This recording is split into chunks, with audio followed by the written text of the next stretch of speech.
నమస్కారం 37 news channel కి స్వాగతం. ఈ రోజు వడ్డే ఓబన్న గారి 217వ జయంతి గుడివాడ పట్టణంలో ఆంధ్రప్రదేశ్ వడ్డేర వృత్తిదారుల సంఘం ఆధ్వర్యంలో జయంతిని జరుపుకోవడం జరిగింది. వడ్డే ఓబన్న గారు స్వాతంత్ర పోరాటంలో బ్రిటిష్ వారికి వ్యతిరేకంగా సైన్యాన్ని కూడగట్టి తిరుగుబాటు చేయడం జరిగింది. వీరి త్యాగాల ఫలితంగా మనకి స్వతంత్రం లభించింది. అయినా కానీ తెల్లదొరలు పోయారు, నల్లధరలు వచ్చాయి, దోపిడీ మాత్రం అలాగే ఉంది. కాబట్టి నల్లధరల మీద కూడా దోపిడీ పోవడానికి మరో స్వతంత్ర పోరాటం చేయాల్సినటువంటి అవసరం ఉంది. ఓబన్న గారి ఆశయాలు మిగిలి ఉన్నాయి కాబట్టి ఆ ఆశయాలను ముందుకు తీసుకెళ్తామని ఈ జయంతి సందర్భంగా ప్రతిజ్ఞ పూనారు.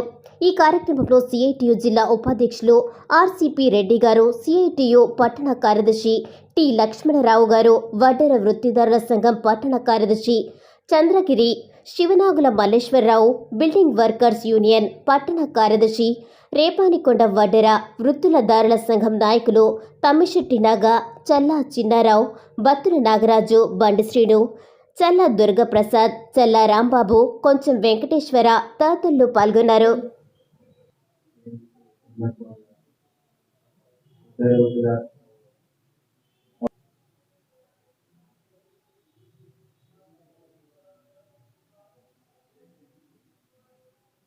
जोहार गुड्डे ओबन गारू, जोहार गुड्डे ओबन गारू, जोहार गुड्डे ओबन गारू, अपना समरयोल गुड्डे ओबन गारू.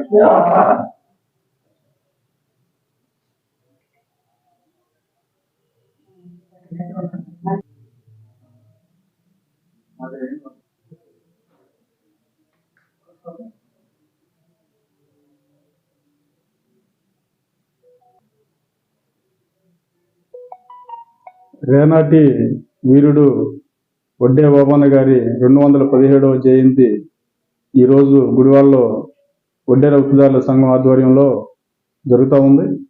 మరి బ్రిటిష్ వాళ్ళు మన దేశాన్ని 200 సంవత్సరాలు పరిపాలించడం జరిగింది. మరి ఈ 200 సంవత్సరాలు బ్రిటిష్ వాళ్ళ యొక్క దోపిడీకి వ్యతిరేకంగా పోట్లాడినటువంటి వాళ్ళల్లో 2 కోట్ల మంది పైగానే మరణించడం జరిగింది. ఆ యొక్క పోరాటాల్లో ఎంతోమంది మహావీరులు మన దేశం స్వాతంత్రం కోసం పోట్లాడి ప్రాణాలు అర్పించినటువంటి పరిస్థితి మనం చరిత్రలో చూసాము.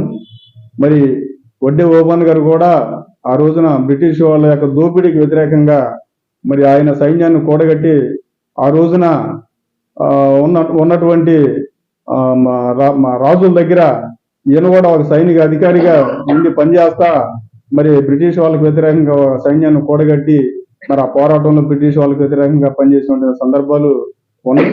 మరి ఆయన దేనికోసం అయితే ఆ రోజున పనిచేశాడో మరి ఇప్పుడు కూడా ఆ దోపిడీ అనేది కొనసాగుతూనే ఉంది. మరి దోపిడీ పోవాలంటే మరి వడ్డే ఓబన్న గారి యొక్క స్ఫూర్తిని తీసుకొని ఈ రోజున దోపిడీ మీద పోరాటం చేయాల్సినటువంటి అవసరం ఉంది. మరి బ్రిటిష్ వాడు మన దేశానికి వ్యాపారం పేరుతో వచ్చి మన దేశంలో ఉన్నటువంటి ఆస్తుల్ని కొల్లగొట్టాడు, మన దేశంలో ఉన్నటువంటి శ్రమశక్తిని కొల్లగొట్టాడు, మన దేశంలో ఉన్నటువంటి మన భారతీయుల్ని బానిసలుగా చూసి అనేక చిత్రహింసలు గురి చేసినటువంటి సందర్భాలు కూడా మనం చరిత్రలో చూసాం. మరి కాబట్టి వడ్డే ఓబన్న గారు ఆ బ్రిటిష్ వాళ్ళకు వ్యతిరేకంగా పోట్లాడి మన మన దేశానికి స్వతంత్రం తేవాలనే ఉద్దేశంతో ఆయన పనిచేశారు. కాబట్టి ఆయన స్ఫూర్తిని మేము కొనసాగిస్తామని చెప్పి తెలియజేయడం కోసం ఈ రోజున ఇక్కడ వడ్డే ఓబన్న గారి జయంతిని వడ్డే వృత్తిదారుల సంఘం ఆధ్వర్యంలో మరి అట్లా జరపడం జరిగింది. కాబట్టి ఆయన త్యాగాలని ఆయన యొక్క స్ఫూర్తిని ముందుకు తీసుకెళ్తామని చెప్పి ఈ సందర్భంగా తెలియజేస్తాను. రోజు వడ్డే ఓబన్న గారి జయంతి జరుపుకుంటున్నాం. ఇక్కడ 217వ జయంతిది.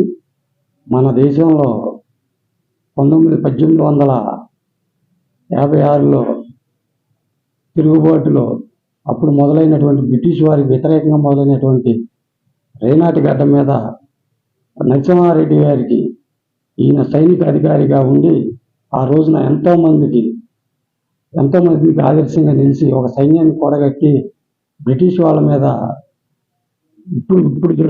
అప్పుడు జరుగుతున్నటువంటి బ్రిటిష్ వారు మాకు పన్ను కట్టాలి అని ప్రజల మీద అధిక భారాలు వేస్తుంటే మేము పన్నులు ఎందుకు కట్టాలని చెప్పి తిరగబడినటువంటి వారిలో సైరా నరసింహారెడ్డి అనుచరుడుగా ఉండి ఈయన ఒడ్డే ఓబన్న ఆ రోజున అందరూ రాజులు తగ్గినా సరే వీళ్ళు తిరుగుబాటు అక్కడి నుంచే మొదలవ్వాలని చెప్పి ఆ రేనాటి గడ్డ నుంచే తిరుగుబాటు మొదలైంది. మనకి స్వతంత్రం వచ్చి 75 సంవత్సరాలు అయినప్పటికీ కూడా ఈ రోజుకి కూడా అట్లాగే ఆనాడు శిస్తు పేరుతో వసూలు చేశారు. ఈనాడు అన్నిటి మీద మనకు స్వతంత్రం వచ్చిన 75 సంవత్సరాల్లో కూడా అదే శిస్తు పేరుతో ఈనాటికి వసూలు చేయడం జరుగుతుంది. ఇంకా పేదవారికి ఆ రోజున ఎటువంటి మహనీయులు ఎంతో మంది త్యాగాలతో వచ్చినటువంటి స్వతంత్రం ఈ రోజున అదే కొనసాగుతుందే తప్ప ఈ రోజుకి మారలేదు. కాబట్టి ఆ రోజున అమరులైనటువంటి వీరందరినీ కూడా ఆదర్శంగా తీసుకొని ఓబన్న గారు దేనికోసం అయితే ఆయన త్యాగం చేశాడు, ఆయన దేనికోసం అయితే పోరాడారో కాబట్టి మేము కూడా ఈ రోజున ఆయన స్ఫూర్తిగా తీసుకొని ఆయన జయంతి ఈ జనవరి 11న మేము జరుపుకోవడం జరుగుతుంది. ఇక్కడ ఉద్యోగ వృత్తిదారుల సంఘం ఆధ్వర్యంలో ఆ రోజున ఆయన చేసినటువంటి త్యాగాన్ని గుర్తు చేస్తూ మళ్ళా ఆయన అడుగుజాడల్లో నడవాలని చెప్పి మా ఈ వృత్తి సంఘం ఈ వృత్తి చేసేటువంటి వారందరికీ కూడా మేము విజ్ఞప్తి చేస్తూ ఈయన జయంతులు వర్ధంతులు జరిపి ఇప్పుడు చూస్తే మన తెలంగాణ ప్రభుత్వం అధికారికంగా ఈయన్ని వెలుగులోకి తీసుకొచ్చి ఈయన ఒకనాటి స్వతంత్ర సమరయోధుడు అని చెప్పి తీసుకొచ్చింది.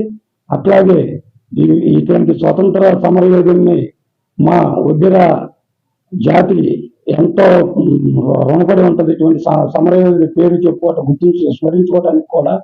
కాబట్టి ఆయన త్యాగాన్ని ఆయన ఆశయాన్ని మేమందరం అట్లాగే కొనసాగిస్తామని చెప్పి ఆయన జయంతి సందర్భంగా మేము ప్రతిజ్ఞ చేస్తూ ఈ జయంతిని జరుపుకోవడం జరుగుతుంది. వడ్డీ ఓబన్న గారి జయంతి జరుపుకుంటాకి వడ్డీ సంఘం నుండి మేము అందరం ఆయన చేసిన త్యాగాలు, ఆయన చేసిన ఎన్నో ఆయన గుండె ధైర్యంతో ముందుకెళ్ళి బ్రిటిష్ వాళ్ళని ఎంత గుండె ధైర్యంతో ఎదుర్కొన్నాడో అవన్నీ మేము గుర్తు తెచ్చుకొని ఆయన జయంతి చేసుకుంటాకి మేము వడ్డీర సంఘం తరఫున ఈ ఆఫీస్కి రావడం జరిగింది. ఆయన చేసినవి అన్ని గుర్తు తెచ్చుకొని ఇలానే ముందు భవిష్యత్తు వారికి కూడా తెలియజేస్తాకి చాలా ఇప్పటి నుండి మేము ఆయన జయంతి చేస్తున్నాము. చాలా